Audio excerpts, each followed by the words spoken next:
Hi hello കൂട്ടുകാരെ, ഇന്ന് ഞാൻ നിങ്ങൾക്ക് പരിചയപ്പെടുത്തി തരാൻ പോകുന്നത് വളരെ എഫക്റ്റീവായിട്ട് നമ്മുടെ മുടി വളരാനായിട്ട് ഉപയോഗിക്കാൻ പറ്റുന്ന ഒരു ടിപ്പാണ് കേട്ടോ. ഈ ഒരു ടിപ്പ് ചെയ്യാനായിട്ട് ഒരേ ഒരു സാധനം മാത്രം മതി. നമ്മുടെ എല്ലാവരുടെയും വീട്ടിലുള്ള ഒരു സാധനമാണ്. അപ്പോൾ ഈ ഒരേ ഒരു കാര്യം വെച്ച് മാത്രം നമ്മുടെ മുടി നമുക്ക് എങ്ങനെ വളർത്തിയെടുക്കാമെന്ന് നമുക്ക് നോക്കാം.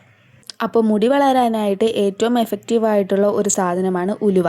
ഈ ഉലുവ കൊണ്ട് നമ്മുടെ മുടി നമുക്കെങ്ങനെ പെട്ടെന്ന് വളർത്തിയെടുക്കാൻ പറ്റുമെന്ന് നോക്കാം.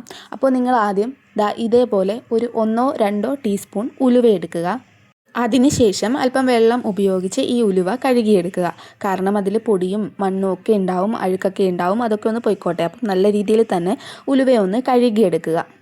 കഴുകിയ ഉലുവയിലേക്ക് പിന്നീട് വീണ്ടും കുറച്ചും കൂടി വെള്ളം ചേർക്കുക കേട്ടോ. ഈ ഒരു വെള്ളം, അതായത് ഈ വെള്ളം ചേർത്ത് വെച്ചിരിക്കുന്ന ഉലുവ നിങ്ങൾ തലേദിവസം രാത്രി ചെയ്ത് വെക്കേണ്ടതാണ്. പിറ്റേ ദിവസം രാവിലെയാണ് നമ്മളിത് നമ്മുടെ ഹെയറിൽ അപ്ലൈ ചെയ്ത് കൊടുക്കേണ്ടത്. കുറഞ്ഞത് 8 മണിക്കൂറെങ്കിലും ഇങ്ങനെ വെള്ളത്തിലിട്ട് വെച്ച ഉലുവയിൽ നിന്നും അതിൻ്റെ ആ ഒരു വെള്ളം നിങ്ങൾ ഒരു അരിപ്പ ഉപയോഗിച്ച് അരിച്ച് എടുക്കുക. ഈ ഒരു വെള്ളമാണ് നമ്മൾ നമ്മുടെ ഹെയറിൽ അപ്ലൈ ചെയ്ത് കൊടുക്കാനായിട്ട് പോകുന്നത്. നിങ്ങളിത് മുടിയിൽ അപ്ലൈ ചെയ്ത് കൊടുക്കുന്നതിന് മുമ്പ് നിങ്ങളുടെ ഹെയറിൽ നിങ്ങൾ ഏത് ഓയിലാണോ യൂസ് ചെയ്യുന്നത് അത് 1-2 തുള്ളി നിങ്ങളുടെ മുടിയിൽ ആദ്യം തന്നെ നിങ്ങൾ തടവി കൊടുക്കുക. അതിനുശേഷം നിങ്ങൾ ഈ ഒരു വെള്ളം നിങ്ങളുടെ തലയിൽ സ്പ്രേ ആയിട്ടോ അല്ലെന്നുണ്ടെങ്കിൽ കയ്യിൽ കുറച്ച് തളിച്ച് തലമുടിയിലും തലയോട്ടിയിലും ഒക്കെ നല്ല രീതിയിൽ തന്നെ തേച്ച് പിടിപ്പിക്കുക. ഈ ഒരു ചലഞ്ച് നിങ്ങളൊരു 3 ദിവസം കണ്ടിന്യൂസ് ആയിട്ട് ചെയ്ത് കഴിഞ്ഞാൽ തന്നെ കുട്ടി കുട്ടി ഹെയറുകൾ നിങ്ങളുടെ തലമുടിയിൽ വളരുന്നതായിട്ട് നിങ്ങൾക്ക് കാണാനായിട്ട് സാധിക്കും.